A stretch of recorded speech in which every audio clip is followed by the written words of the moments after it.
마가복음 강의 22번째 시간입니다.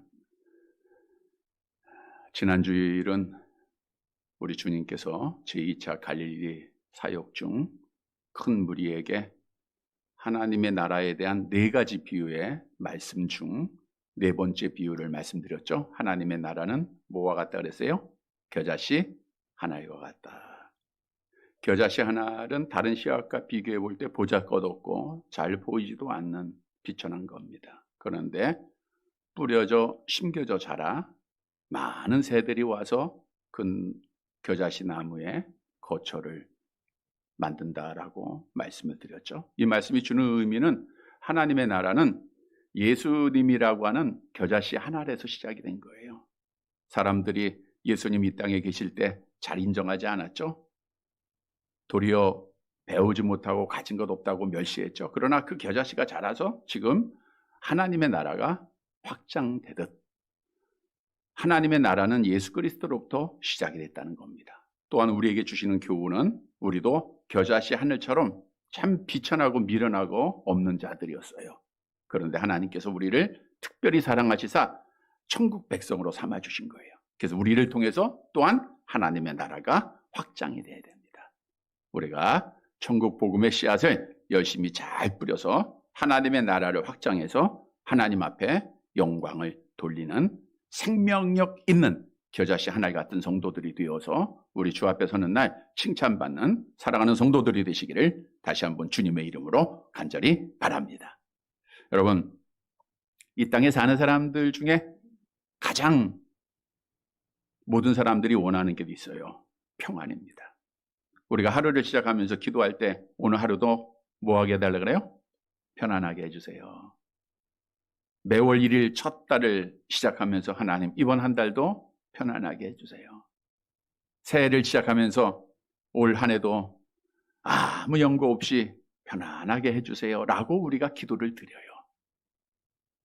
이 땅에 있는 사람들이 평안을 원한다고 하는 것은 무엇을 의미하느냐? 이 땅에는 평안하지 않다는 거예요. 예를 들어 보면 우리가 하나님의 나라 가서 하나님 나 오늘 편안하게 해주세요 기도할까요? 안 할까요?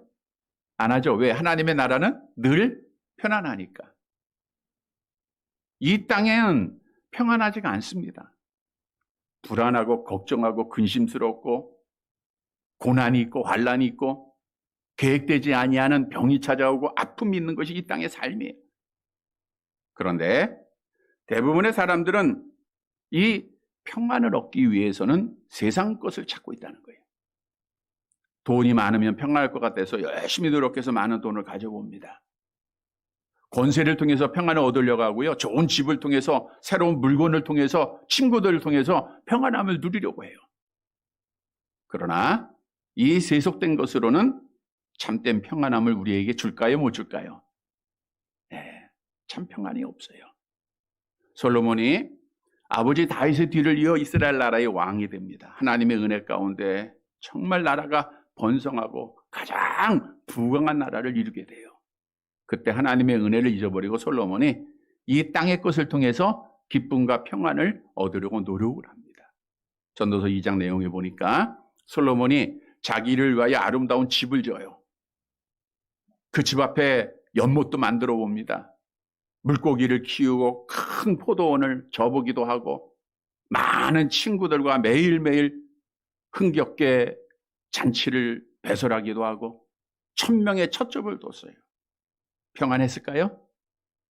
잠시는 평안했을지 몰라도 솔로몬이 마지막 때가 돼서 이렇게 고백을 하더라고요. 전도서 2장 11절 말씀입니다. 같이 봅니다. 그 후에 내가 생각해 본즉 내 손으로 한 모든 일과 내가 수고한 모든 것이 다 헛되어 바람을 잡는 것이며 해 아래서 무익한 것이로다. 헛되고 헛되며 헛되고 헛되도라고 고백을 해요. 다시 말하면 이 땅에 있는 것으로는 우리에게 참 평안함을 주지 못한다는 것. 우리가 아무리 노력해도 참된 기쁨과 평안은 얻을 수가 없다는 것. 왜냐? 우리가 편안하고 기뻐하는 것은 하나님이 주시는 선물이다라고 성경이 말씀하고 있기 때문이죠. 전도서 3장 13절 함께 봅니다. 사람마다 먹고 마시는 것과 수고함으로 낙을 누리는 그것이 하나님의 선물인 줄 또한 알았도다. 하나님의 선물을 꼭 받으시기를 바랍니다. 여러분, 우리가 이 땅에 사는 동안 하나님 안에서만 평안이 있어요. 우리 예수님 안에서만 평안한 거예요. 바꿔 얘기하면 하나님 떠나고 예수님 떠나면 편안할 것 같죠? 그것은 죽는 길이고 불안한 길이고 병든 길이고 망하는 길입니다. 오늘 본문의 말씀에서도 우리 예수님께서 큰 풍랑을 잠잠하게 하시는 말씀이 기록되어 있죠. 그런데 주님의 제자들이 주님께서 주시는 평안함을 누렸어요. 그들이 불안하다가 두렵다가 주님이 주시는 평안함을 누렸는데 우리 주님이 주시는 평안함은 참 평안입니다. 요한복음 14장 27절 함께 봅니다. 평안을 너희에게 끼치노니 곧 나의 평안을 너희에게 주노라. 내가 주는 것은 세상이 주는 것과 같지 아니하니라. 너희는 마음에 근심하지도 말고 두려워하지도 말라. 내가 너희에게 주는 것은 세상이 주는 것 같지 않다. 세상에서 얻는 잠시의 평안과 기쁨이 아니라 참된 평안합니다라고 하는 사실을 말씀해 주고 있죠. 따라서 오늘 말씀을 통해서 우리도 주님께서 주시는 참 평안함을 선물로 받아 날마다 기뻐하고 감사하고 찬양하는 사랑하는 성도들이 되시기를 간절히 바랍니다. 첫째 대지로 이 세상에는 항상 고난의 광풍이 있다고 하는 사실을 우리가 알아야 돼요. 본문 35절의 말씀을 봅니다.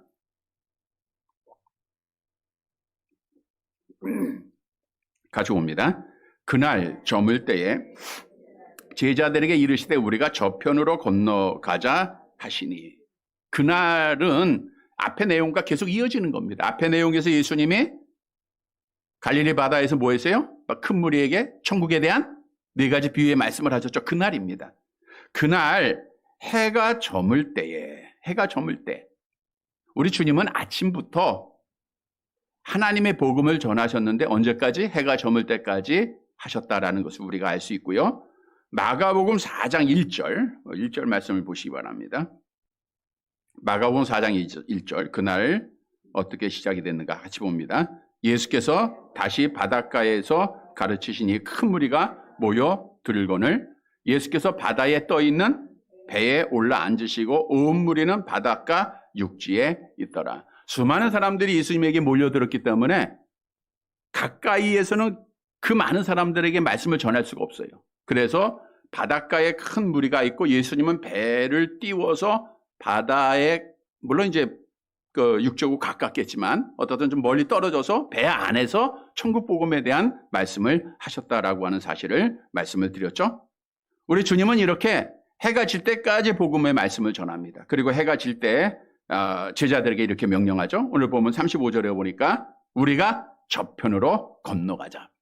여기서 저편이라고 하는 것은 예수님이 갈릴리 가버나움에서 복음을 전하셨어요. 그리고 저편은 갈릴리 바다를 건너 맞은편에 있는 거라사 지역을 의미하고 있습니다. 이 거라사 지역에 가고자 했던 이유도 우리 예수님이 이 땅에 오신 목적은 뭐예요? 하나님의 나라를 확증하는 거예요. 복음을 전하기 위해서 오신 겁니다. 그래서 하나님의 사역을 감당하기 위해서 거라사 지역을 가려고 하신 거죠. 그래서 이제 무리를 떠나게 되죠. 본문 36절 말씀 봅니다. 36절 같이 봅니다. 그들이 무리를 떠나 예수를 배에 계신 그대로 모시고 가매 다른 배들도 함께 하더니. 여기서 그들은 누구예요? 예수님의 제자들이죠. 예수님의 제자들이 무리를 떠나. 무리들은 지금 어디 있어요? 육지에 있습니다. 예수님은 배에 계셨죠. 근데 그 무리를 떠나 예수를 배에 계신 그대로 모시고 이 말씀을 보니까 예수님의 12 제자들도 예수님이 배에서 하나님의 나라를 비유할 때 어디에 있었다는 거예요? 예수님과 함께 그 배에 있었다라는 것을 말하고 있죠. 그래서 그의 배신 그대로 모시고 주님의 명령에 따라 반대편으로 가게 돼요. 근데 그 배만 간 것이 아니라 보면 36절에 보니까 다른 배들도 함께 하더니 그랬어요. 그러니까 제자들 외에도 주님을 따르는 자가 있어요, 없어요? 있었다는 거죠. 4장 처음 시작할 때는 큰 무리가 예수님을 따랐습니다. 그런데 예수님을 따랐던 대부분의 사람들은 뭘 원하면서 예수님을 따랐는가? 병자들을 고치는 기적을 보고 표적을 보고 놀라운 일들을 보기 위해서 따랐던 거예요. 그런데 예수님은 그러한 기적을 행하시지 아니하고 자기들이 이해하지 못하는 비유로 하나님의 나라에 대한 말씀을 하고 계시니까 그냥 지치고 그래서 말씀도 깨닫지 못한 자들이 다 떠나갔어요. 다 떠나간 줄 알았더니 그게 아니더라고요. 마치 바알에게 무릎 꿇지 아니한 7,000명을 남겨두지 하나님께서는 그 무리들 가운데서도 택한 자들을 남겨두셨더라고요. 그래서 그들은 예수님께서 떠나는 것을 보고 그들도 다른 배를 타고 예수님을 따라 항해를 하게 되었다는 거죠. 자, 그런데 이렇게 잔잔할 때 그 배가 건너편으로 가고 있는데 어떤 일이 일어나게 되죠? 본문 37절을 보시기 바랍니다. 37절 같이 봅니다. 큰 광풍이 일어나며 물결이 배에 부딪혀 들어와 배에 가득하게 되었더라. 큰 광풍이 일어났다. 그래서 큰 광풍이라는 것은 요나 선지자가 하나님의 명령에 불순종해서 니느웨로 가지 않고 다시스로 도망가다가 하나님께서 큰 광풍을 주셨죠. 그래서 이 큰 광풍은 큰 바람, 엄청난 파도, 거대한 폭풍을 의미하고 있는데 요나서 1장 4절에도 같은 단어가 사용이 됐습니다. 함께 봅니다. 여호와께서 큰 바람을 바다 위에 내리심에 바다 가운데에 큰 폭풍이 일어나 배가 거의 깨지게 된지라. 엄청난 파도로 인하여 요나가 탔던 배가 거의 깨지게 된 것처럼 제자들이 탄 배도 큰 바람으로 인하여서 그 물결이 배에 가득 차게 되고 배는 침몰 위기에 몰리게 된 거예요. 그런데 중요한 사실은 예수님이 그 자리에 함께 계셨어요, 안 계셨어요? 함께 계셨음에도 불구하고 큰 광풍은 일어나요, 안 일어나요? 일어났다는 거예요. 자, 그런데 이 바다와 땅에 대해서 성경은 어떻게 묘사하고 있는가? 요한계시록 12장 12절 말씀 중요합니다. 잘 보세요. 같이 봅니다. 땅과 바다는 화 있을진저 이는 마귀가 자기의 때가 얼마 남지 않은 줄을 알므로 크게 분내어 너희에게 내려갔음이라 하더라. 그러니까 땅과 바다는 누가 주관하고 있는 거예요? 악한 영이 주관하는 거예요. 그러니까 큰 광풍이 일어난 것도 악한 영의 역사로 주님과 함께 하고 있던 제자들이 탄 배에도 일어나게 됐다는 거죠. 고난의 바람이 찾아왔다는 거예요. 자, 본문이 우리에게 주는 교훈이 뭔가? 갈릴리 바다 같은 세상에서 우리는 살아가요. 우리는 예수님과 함께 거해야 안 거해요? 예수님과 함께 있죠? 그럼에도 불구하고 거대한 바람은, 큰 광풍은 불어와요, 안 불어와요? 불어온다는 거예요. 다시 말하면 악한 영은 예수님과 함께 거하는 성도들을 죽이기 위해서 언제든지 시험하고 고난의 바람을 일으킨다라고 하는 사실이에요. 여러분, 예수님을 잘 믿어도 사업에 실패할 수 있어요, 없어요? 있어요. 열심히 공부했지만 불합격할 수도 있고요. 암에 걸릴 수도 있고 사기를 당할 수도 있고요. 넘어지기도 하고 절망스러운 순간에 빠지게도 된다는 거예요. 도리어 예수를 믿기 전보다 더 많은 환난을 당하기도 합니다. 왜냐? 앞에서 언급한 대로 이 세상은 누가 주관하고 있어요? 악한 영이 주관하고 있기 때문에 악한 영이 미워하는 자는 하나님의 사랑을 받은 우리들이라는 거예요. 요한복음 15장 19절에 말씀하고 있죠. 요한복음 15장 19절 함께 봅니다. 너희가 세상에 속하였으면 세상이 자기의 것을 사랑할 것이나 너희는 세상에 속한 자가 아니요 도리어 내가 너희를 세상에서 택하였기 때문에 세상이 너희를 미워하느니라. 하나님께서 우리를 택하셨기에 우리에게 성령을 주시고 예수를 그리스도로 믿음으로 하나님의 자녀로 삼으셨기에 이 세상은 우리를 당연히 미워하는 거예요. 그러니까 큰 바람을, 광풍을 계속해서 일으키는 거예요. 여러분, 우리의 삶을 뒤돌아보세요. 얼마나 많은 광풍이 있었습니까? 그래서 성경도 우리가 하나님의 나라의 약속대로 들어가기 위해서는 뭘 겪어야 하죠? 사도행전 14장 22절 함께 봅니다. 제자들의 마음을 굳게 하여 이 믿음에 머물러 있으라 권하고 우리가 하나님의 나라에 들어가려면 많은 환난을 겪어야 할 것이라. 큰 광풍이 한 번만 있는 게 아니라 계속 일어난다는 거예요. 여러분, 우리 기독교회는 처음부터 큰 광풍으로 시작된 거예요. 초대교회 사도들이 성령을 받고 나가서 예수님의 복음을 전하자 유대인들이 미워하죠. 옥에도 가두기도 하고 때리기도 하고 수많은 광풍이 있었어요. 야고보 사도도 큰 광풍으로 순교까지 당했습니다. 중세교회 때에는 이 교황에 의해서 큰 바람이 불어 수많은 자들이 수천만 명의 기독교인들이 순교의 현장에 이슬로 사라졌어요. 우리나라가 지금 이렇게 편안하게 예배하고 있지만 우리의 신앙의 선조들도 신사 참배를 반대하고 공산주의에 대항하다가 많은 자들이 순교를 당했습니다. 근데 그 악한 영이 일으키는 큰 바람이 지금은 있을까요, 없을까요? 지금도 있다는 거예요. 여러분, 우리의 삶을 통해서 일어납니다. 경제적으로도 어렵게 하고 건강적으로 어렵게 하고 환경적으로 어렵게 하는 거 다 큰 바람을 일으키는 게 악한 영의 역사예요. 그래서 저들의 목적은 우리를 죽여서 하나님 부인하고 천국까지 못하도록 만드는 거예요. 또 하나님의 교회를 얼마나 악한 영들이 싫어합니까? 오늘날도 학생 인권 조례를 만들어서 학생들에게 하나님을 가르치지 못하라고 하고 유물론에 빠지게 하고 차별금지법, 또 교회를 코로나의 근원지로 만들어서 얼마나 교회의 문을 많이 닫게 하고 있습니까? 이 모든 것이 다 악한 영이 일으키는 큰 바람이라는 거예요. 그런데 중요한 사실은 참 믿음을 가진 성도들은, 참 믿음을 가진 교회는 큰 광풍이 불어도 넘어져요, 안 넘어져요? 안 넘어진다고 하는 거예요. 왜? 그 사실을 알고 있기 때문입니다. 그러니까 우리가 가다가 넘어져요. 우리는 하나님의 뜻을 먼저 찾잖아요. 내 계획대로 일이 안 돼요. 하나님의 뜻이 무엇인지 먼저 찾는 자들이잖아요. 그러니까 우리는 우리에게 큰 바람이 불 때 이상하게 여기지 말아야 된다. 당당하게 받아들여야 된다는 거예요. 베드로전서 4장 12절 말씀입니다. 같이 봅니다. 사랑하는 자들아, 너희를 연단하려고 오는 불시험을 이상한 일 당하는 것 같이 이상히 여기지 말라. 여러분, 나에게 고난의 바람이 부는 것은 내가 신앙생활을 잘하고 있다고 하는 증거입니다.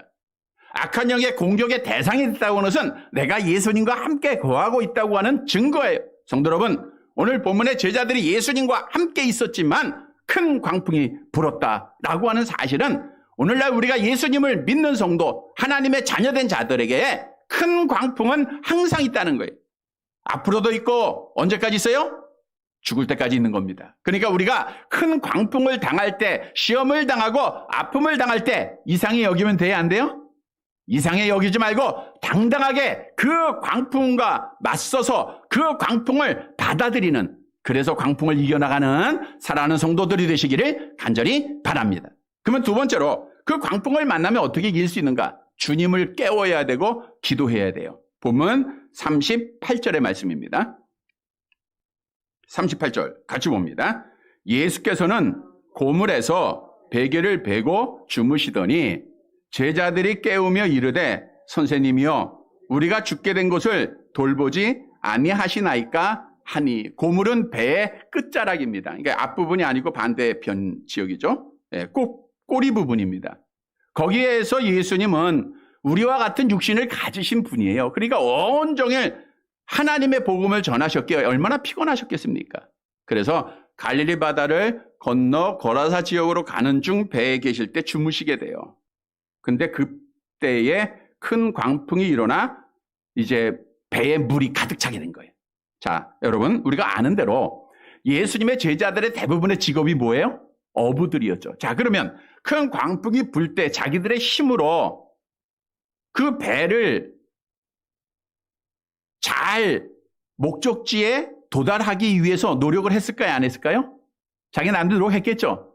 또 물이 배에 가득 차게 되니까 그 물을 다 걷어내면서 예수님을 깨우기에 앞서서 자기들이 노력을 했다고 하는 거예요. 열심히 했습니다. 땀 흘리고 했습니다. 근데 돼야 안 돼요? 안 되는 거예요. 그러다가 저들이 죽을 고비에 임하게 되자 예수님을 깨우게 됩니다. 오늘 본문에 보니까 선생님이요, 우리가 죽게 된 것을 돌보지 아니하시나이까. 제자들이 예수님을 향해서 뭐라고 부르고 있어요? 주님이라고 불렀어요? 안 불렀어요? 예, 아직 이때까지는 저들은 예수님의 많은 이적을 보았고 많은 말씀을 들었음에도 불구하고 예수께서 그리스도의 하나님의 아들이라고 하는 사실을 아직은 믿지 못했다라는. 근데 여기서 중요한 것은 예수님이 하나님의 아들이요 그리스도라고 하는 사실은 믿지 못했지만 예수님께서 행하셨던 수많은 기적들은 제자들이 봤어요, 안 봤어요? 봤단 말이에요. 그러니까 자기들이 땀 흘리고 수고하고 노력해서 되지 않는 이 광풍으로 인하여 죽을 수밖에 없는 이 순간, 이 어려운 일을 주님을 깨웠다라고 하는 것은, 예수님 하고 예수님을 불렀다고 하는 것은 예수님이 이 문제를 해결할 수 있다라고 하는 믿음을 가진 거예요, 안 가진 거예요? 가졌다는 거죠. 마치 어린 아이가 그 시간에 배 끝자락에서 자고 있어요. 깨워야 안 깨워요? 깨울 필요가 없죠. 왜? 아무 능력이 없으니까. 그러나 제자들이 깨웠다고 하는 것은 예수님이 능력이 있다라고 하는 믿음이 그들에게 있었던 거예요. 아, 예수님이면 가능할 것 같다. 그래서 선생님, 그들이 간절하게 부릅니다. 그리고 우리가 죽게 되는데 우리 살려주세요. 간절하게 기도한 거예요. 여러분, 우리에게 주는 교훈입니다. 환란에 큰 광풍이 몰려올 때 대부분의 사람들은 낙심하고 원망하고 절망에 빠져요. 그리고 스스로 목숨 끊는 자들도 많아요. 그러나 하나님의 자녀들은 당당하게 받아들이고 우리와 함께 계신 예수님을 어떻게 하면 돼요? 깨우면 되는 거예요. 선생님, 이렇게 호칭하는 것이 아니라 예수님이죠. 나의 주님. 우리는 간절히 부르고 깨워야 돼요. 그리고 그분 앞에 기도해야 됩니다. 여러분, 성경은 우리도 어렵고 힘든 일을 당할 때 세상을 의지할 때가 참 많아요. 하나님은 안다고 하지만 아프면 가장 먼저 생각나는 것이 뭐예요? 용한 의사가 생각이 나죠? 어려운 문제를 생기면 어디 가야 돼요? 변호사 찾아가야 되죠? 내가 괴롭고 힘들면 친구들 찾아가야 되죠? 이렇게 세속적으로 향할 때가 참 많아요. 근데 성경은 우리에게 분명히 너희가 어려운 일을 당할 때 세상의 것을 의지하지 말라고 우리에게 말씀해 주고 있습니다. 시편 146편 3절 4절 함께 봅니다. 귀인들을 의지하지 말며 도울 힘이 없는 인생도 의지하지 말지니 그의 호흡이 끊어지면 흙으로 돌아가서 그날에 그의 생각이 소멸하리로다. 바벨론이 남유다를 공격할 때 남유다가 하나님을 의지해야 하는데 애굽을 의지해요. 그러다가 완전히 망하고 말았다는 거예요. 여러분, 우리가 아무리 어려운 일을 당하고 아무리 큰 절망에 빠진다 할지라도 우리 주님 깨우지 않고 주님 바라보지 않으면 망하는 겁니다. 우리는 주님을 깨워야 돼요. 왜요? 우리 예수님만이 우리가 가지고 있는 큰 광풍을 잠재울 수 있는 유일한 분이기 때문입니다. 시편 18편 2절을 보세요. 함께 봅니다. 여호와는 나의 반석이시요 나의 요새시요 나를 건지시는 이시요 나의 하나님이시요 내가 그 안에 피할 나의 바위이시요 나의 방패시요 나의 구원의 뿌리시요 나의 산성이시로다. 우리 예수님만이 내가 가지고 있는 모든 문제를 해결하는 유일한 분임을 다시 한번 믿으시기를 바랍니다. 그러니까 그분을 깨우고 우리는 그분께 간절하게 기도하면 돼요. 시편 18편 6절입니다. 함께 봅니다. 내가 환난 중에 여호와께 아뢰며 나의 하나님께 부르짖었더니 그가 나의 성전에서 내 소리를 들으시며 그의 앞에서 나의 부르짖음이 그의 귀에 들려도다. 우리가 부르짖으면, 주님을 깨우고 부르짖으면 우리의 간절한 소원이 주님 앞에 들린다는 거예요. 이스라엘 백성들이 애굽에서 고통을 당할 때 하나님의 약속을 기억하고 여호와 하나님 앞에 간절히 부르짖습니다. 여호와여, 우리를 이 고통으로부터 구원해 주옵소서. 히스기야 왕이 죽을 병에 걸렸을 때에 여호와 하나님만 바라보면서 얼굴을 뼈그렁하고 여호와여, 구하오니 나를 살려주세요 라고 기도를 해요.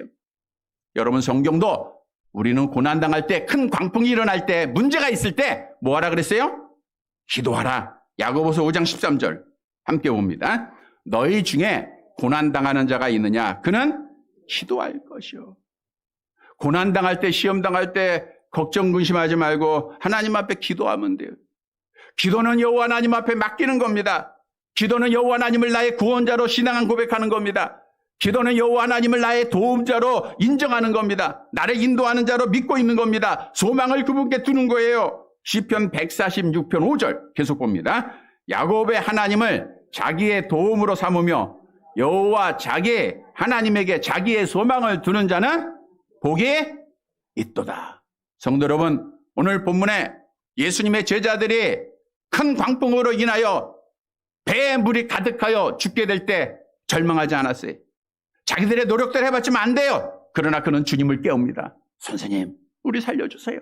믿음으로 기도해요. 그래서 그들이 구원받죠? 마찬가지입니다. 우리는 환란의 파도가 큰 광풍이 일어날 때마다, 어려움이 있을 때마다 절망하거나 낙심하지 말고 누구를 깨워야 돼요? 우리 예수님을 깨워서 간절히 기도하는 사랑하는 성도들이 되시기를 간절히 바랍니다. 세 번째 대지요로 광풍 중에 우리가 주님을 깨우고 간절히 기도하면 참 평안함을 주신다는 거예요. 본문 39절의 말씀을 보겠습니다. 39절.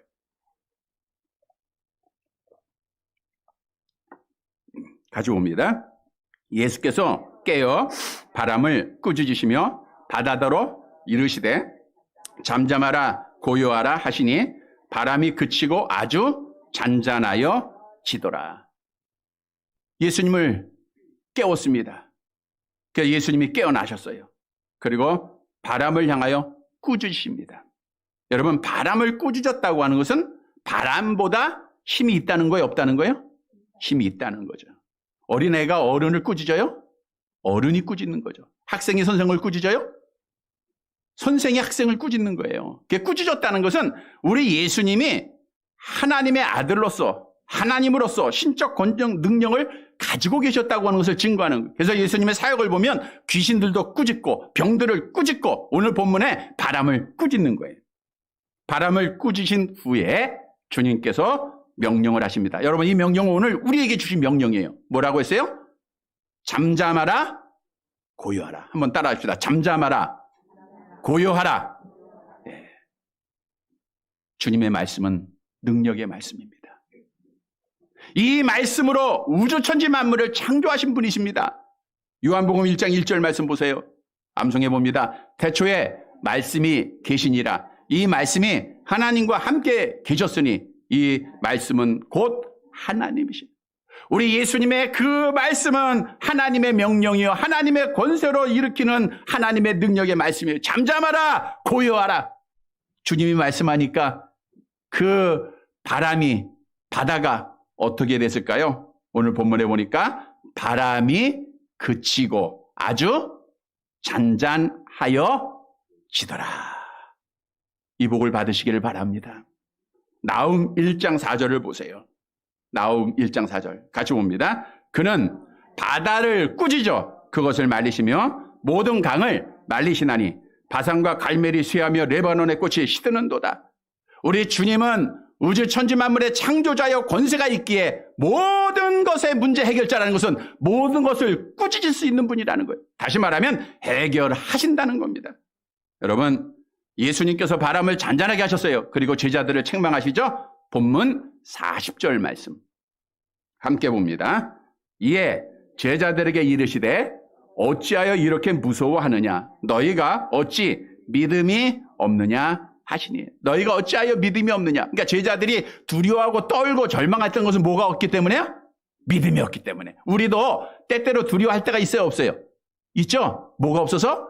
믿음이 없어서. 그러니까 내가 걱정하고 근심하면 나의 믿음이 없기 때문이라는 사실을 우리가 인정을 하고 빨리 믿음의 사람으로 돌아와야 돼요. 그리고 책망을 받은 제자들이 두려움에 서로 이렇게 말합니다. 본문 마지막 절 41절 말씀이죠. 같이 읽습니다.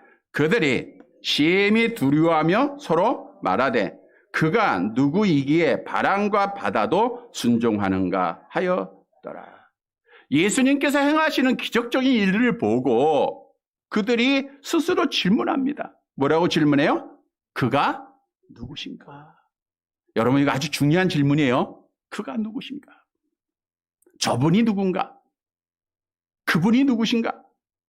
여러분, 이 세상의 모든 사람들은 나로부터 출발합니다. 내가 누군가? 내가 어디로부터 왔고 어디로 가고 있는가? 자기 자신 중심에서 시작을 해요. 그래서 그 답을 찾기 위해서 많은 종교도 노력을 했고 많은 사람도 노력을 합니다. 지식도 쌓아보고 경험도 해보고 수양도 하고 고행의 길도 가봐요. 근데 그 답을 찾아요? 못 찾아요? 못 찾아요. 그 답은 오늘 본문에 나와 있어요. 예수님이 누구신가? 예수님이 누구신가라고 한 것만 알기만 하면 자연적으로 내가 누구인가를 알게 돼요. 우리 예수님이 하나님이시요 하나님의 아들이시요 그리스도라는 사실을 알게 되면 내가 얼마나 큰 죄인인 것을 스스로 알게 됩니다. 내가 하나님께로 돌아간다고 하는 사실도 알게 돼요. 내가 죄인임을 깨닫고 구세주 예수를 필요를 한다고 하는 것을 고백하게 된다는 거예요. 오늘 제자들이 그런 질문한 거예요. 그분 누군가? 여러분이 예수님이 누구인가를 분명히 알고 다시 한번 확신하시기를 바랍니다. 암송해 볼까요? 주는 그리스도. 시작. 주는 그리스도시요 살아계신 하나님의 아들이십니다. 꼭 이 믿음 지켜야 돼요. 오늘 본문에서 우리에게 주는 교훈입니다. 여러분, 주님을 깨우고 제자들이 간절히 기도해요. 그랬더니 주님께서 뭐라고 말씀하셨다고요? 잠잠하라, 고요하라. 그랬더니 큰 광풍이 잠잠해지는 거예요. 두려움에 떨고 있던 제자들의 마음에 평안함이 찾아온 겁니다.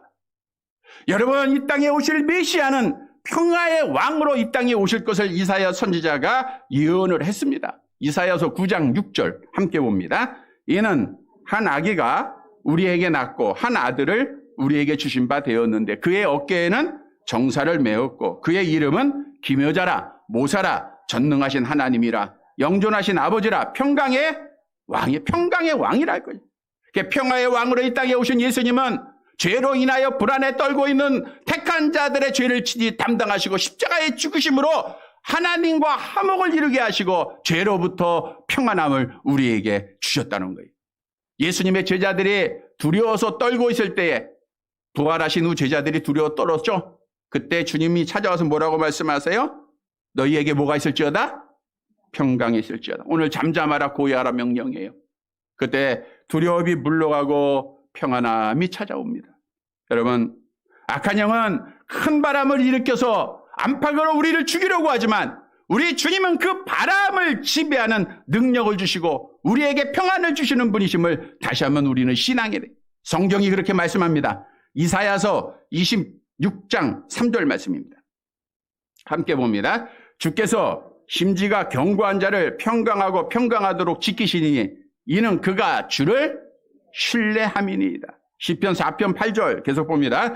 내가 평안히 눕고 자기도 하리니 나를 안전하게 살게 하시는 이는 오직 여호와시여. 그런데 우리 주님은 누구에게 이 평안함을 주셨어요? 제자들이 뭘 했어요? 예수님을 깨워서 뭐 했어요? 기도했다는 거예요. 기도하는 자에게 평강이 있어요.